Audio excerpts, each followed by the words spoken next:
Usai 60 hari lamanya ditahan di balik jeruji besi, Koh Apex, kekasih selebritis cantik Dinar Candy, akhirnya kembali dapat menghirup udara bebas. Seperti diketahui, Koh Apex ditahan lantaran ditetapkan sebagai tersangka kasus dugaan penggelapan dan pemalsuan dokumen kapal tongkang. Menurut keterangan pihak kepolisian Jambi, Koh Apex dibebaskan karena masa tahanan sudah selesai. Sementara berkas perkara belum juga dinyatakan P21 oleh Jaksa Penuntut Umum Kejaksaan Tinggi Jambi. Sehingga guna menghormati hukum yang berlaku, pihak kepolisian Jambi memilih untuk membebaskan Koh Apex dari rumah tahanan. Walau begitu, Koh Apex belumlah bebas sepenuhnya, mengingat ia masih berstatus tersangka dan proses penyidikan pun masih pula berjalan hingga sampai saat ini. Lantas seperti apa penjelasan lengkap Polda Jambi terkait kebebasan Koh Apex? Tersangka atas nama Arfandi Susilo alias Koh Apex dibebaskan dari tahanan kepolisian mengingat masa tenggang waktunya selama 60 hari telah habis dan perkara dalam penanganan yang dilakukan oleh Direktorat masih terus berjalan dalam hal untuk melengkapi petunjuk formil maupun material yang dikirimkan atau diminta oleh kejaksaan ke kepolisian. Sementara itu, Dinar Candy pun sempat terseret dalam pusaran kasus yang menimpa Koh Apex. Pasalnya, beberapa waktu yang lalu, Dinar sempat dipanggil oleh Polda Jambi untuk memberikan keterangan sebagai saksi. Ya, bukan tanpa sebab, aksi itu dilakukan Polda Jambi lantaran adanya spekulasi miring tentang keterkaitan Dinar dalam perusahaan kapal tongkang tersebut. Namun, Dinar menegaskan bahwa dirinya sama sekali tidak memiliki keterkaitan apapun dalam kasus yang menyeret sang kekasih. Ketika ditemui pasca menjalani pemeriksaan, Dinar Candy pun buka-bukaan tentang apa yang sebenarnya terjadi, di mana betul memang ia berkecimpung dalam usaha itu. Namun, walaupun sudah keluar miliaran rupiah, Dinar Candy belum sekalipun mendapatkan sepeser uang hasil keuntungan.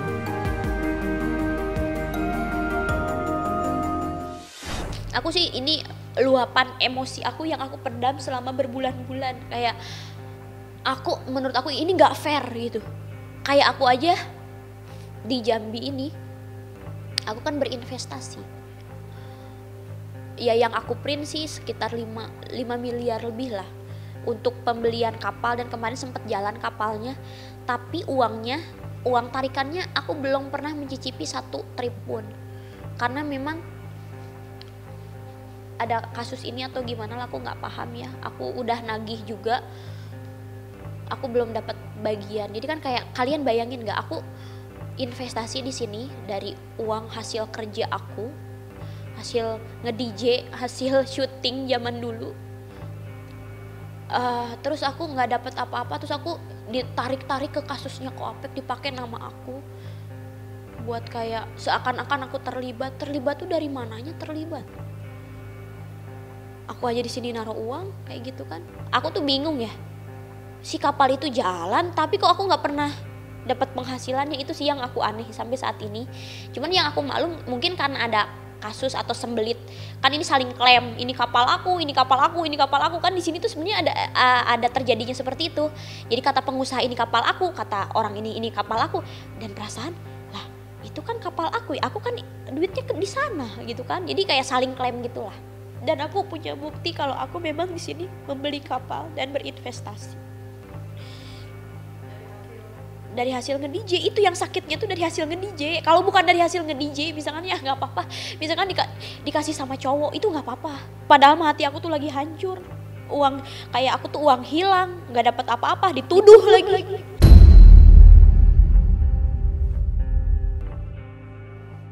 Kapalnya sekarang aku nggak tahu di mana. Dan dia udah narik 12 trip, tapi aku nggak pernah dapat penghasilan itu. Dan ini 1,5 miliar Aku nggak tahu sih jumlahnya 5M lebih kayaknya. Terus di sini 1,5 M juga nih.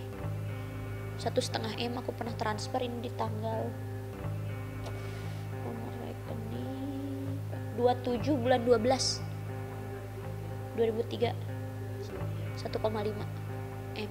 Aku mau minta keadilan, aku mau minta hak aku.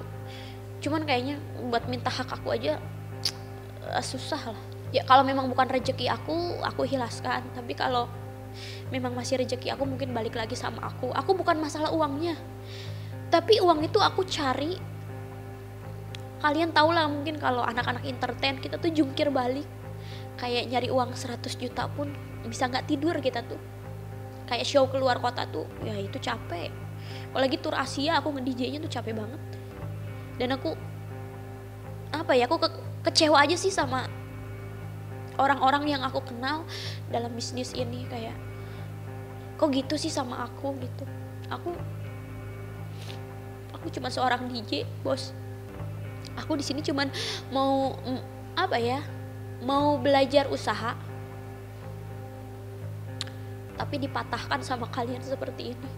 Oke lah kalau kalian mau cari keuntungan, tapi jangan dari DJ, maksudnya jangan dari entertain, apalagi cuma dari seorang Dinar Candy. Dinar Candy itu bukan siapa-siapa, uangnya aja terbatas. Jangan mencari keuntungan dari aku, carilah keuntungan dari pengusaha lain yang memang kaya kan, bukannya kalian tuh kaya. Aku nggak tahu di tahun genap itu memang tahun genap ya, itu tuh selalu aku tuh ada masalah. Kayak yang dulu aku pernah kasus bikini itu 2020. Kayak kalau genap itu memang kurang bagus buat aku kayak gitu. Tapi kalau abis tertimpa masalah biasanya aku ya ada sesuatu yang maksud tuh dikasih jalan yang lain untuk rezekinya atau untuk jodohnya gitu. Atau untuk pasangannya kayak gitu tuh. Terlepas dari perkembangan kasus tersebut, Koh Apex diminta untuk tetap kooperatif agar proses pemeriksaan dapat berjalan lancar. Karena sewaktu-waktu ia bisa kembali dipanggil dalam kasus yang menyeretnya tersebut. Hal tersebut ditekankan oleh kepolisian, mengingat rekam jejak Koh Apex yang pernah 2 kali mangkir dari pemeriksaan. Di mana menjadi sebuah langkah yang membuat pihak kepolisian menjemput paksa dirinya di sebuah bandara pada 12 Juni 2024 lalu. Di mana ia diringkus di bandara lalu dibawa menuju Jambi menggunakan pesawat terbang. Bos, selamat mana kok? 2 kali dipanggil kok. Alasan apa kok?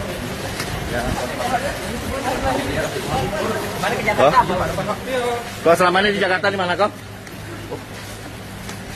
Kok tanggapannya kok?